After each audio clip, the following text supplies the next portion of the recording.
Hello friends, welcome to the mathematics point Kaneri. आज हम इस वीडियो में सर्वांग क्षमता के बारे में पढ़ेंगे। सर्वांग क्षमता मतलब एक आकृति का दूसरी आकृति को पूर्ण रूप से ढक लेना। जैसे मैंने एक त्रिभुज बनाया है, इस त्रिभुज को पूरी तरह से ढक लेना। अगर मैं इस त्रिभुज को उठा के इस त्रिभुज के ऊपर रखूं तो ये त्रिभुज दिखना नहीं चाहिए नीचे वाला।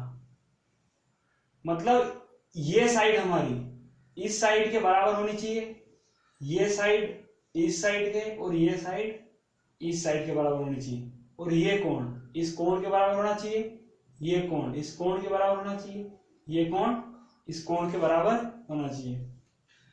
तो इनको सिद्ध करने के हमारे पास 5 तरीके हैं कि हम दो त्रिभुज को कैसे सर्वांग सिद्ध करें। ऐसे व्रत को भी सर्वांग सिद्ध कर सकते हैं, पर इसके लिए कुछ नहीं करना होता है। बस एक त्रिज्या अगर इनकी बराबर हो तो व्रत सर्वांग होंगे। बस त्रिज्या इनकी बराबर होनी आवश्यक है।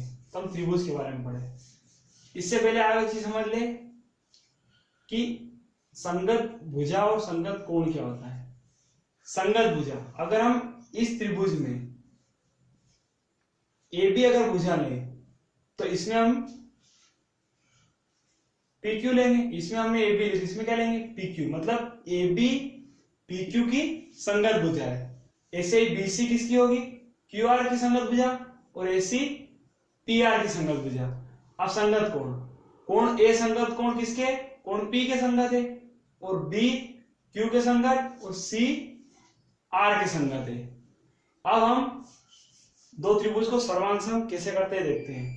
मैंने त्रिभुज लिया ए बी सी, एक त्रिभुज लिया मैंने पी क्यू आर। पहला नियम, भुजा कोण भुजा।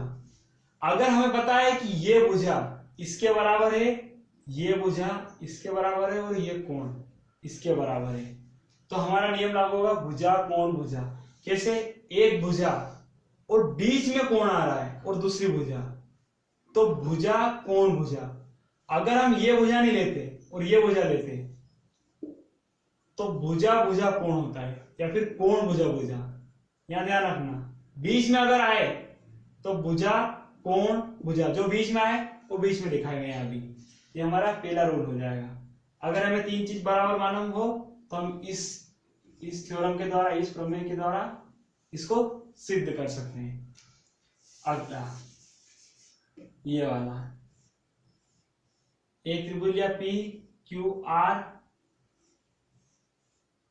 ए बी सी, कोण भुजा कोण। अब इस बार भुजा बीच में आएगी। जैसे मैंने कहा ये कोण इसके बराबर है और ये भुजा इसके बराबर है, और ये कोण इसके बराबर है। मतलब कोण, फिर बीच में भुजा आ रही है, और कोण, मतलब कोण भुजा कोण, कोण भुजा कोण।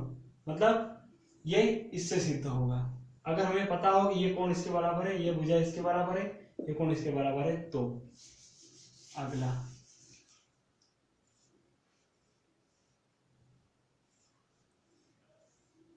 ए B C E Q R, भुजा भुजा भुजा। अगर हमें पता है कि ए बी भुजा पी क्यू के बराबर है और बी सी भुजा क्यू आर के बराबर है, और ए सी भुजा पी आर के बराबर है, मतलब तीनों ही भुजा हमने तीन भुजा से बराबर बताई, इसलिए भुजा भुजा भुजा सर्वांग नियम लागू होगा इसमें। अगला कोण कोण भुजा, A B C E Q R, कोण कोण भुजा।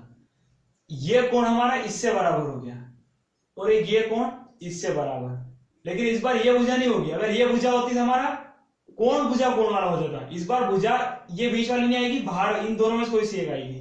माना कि ये बराबर है तो हमारा क्या हो जाएगा, कोण कोण भुजा।